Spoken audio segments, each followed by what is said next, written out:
మేము అనుకున్నటువంటి దాంట్లో మాత్రం వెనకపోయేది ఉండదు. కాబట్టి మేము ఏదన్నా గొడవ చేశామో మీరు మాతో పాటు రండి సార్, మీరు మాకు అష్యూరెన్స్ ఇచ్చారు, గొడవ జరిగింది, మిమ్మల్ని అరెస్ట్ చేస్తున్నాం అని చెప్పండి. మీరు చెప్పినట్టు వింటాం, అంతేగాని తీసుకోం. నోటీస్ ఇచ్చినా కూడా చించి పారేస్తాను నేను. నాకు అప్లికబుల్ గా నోటీస్ నేను ఎందుకు తీసుకుంటాను? 168 ఎవరికి అప్లికబుల్ అవుతాయి? టెర్రరిస్టులకి, విధ్వంసకారులకి, రౌడీ షీటర్లకి, బయటకు పోయి దాడులు చేసే వాళ్ళకి, ధ్వంసం చేసే వాళ్ళు గుర్తిస్తుంది తప్ప శాంతియుతంగా పోయే వాళ్ళు గుర్తించదు. అర్థమైందా?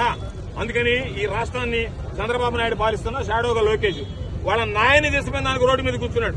మేము రోడ్డు మీద కూర్చుండేది మా నాయన్ని అమ్మలు తీసుకుపోయిన దానికి కాదు. మేము రోడ్డు మీద కూర్చుంటుండేది మా రాష్ట్ర ఈ జిల్లాలో ఉండే రైతులకు నష్టం జరుగుతుందని కూర్చుంటున్నాం మేము. అది మాకు తేడా. కాబట్టి మీరు మమ్మల్ని వదిలితే వెళ్తాం, లేదు మేము ఉంటామనంటే మేము ఎండ కూర్చుంటాం. పోయే పని మేమైతే మాత్రం ఇక్కడి నుంచి వెళ్లిపోయే పనేలా. చాలా సందర్భాల్లో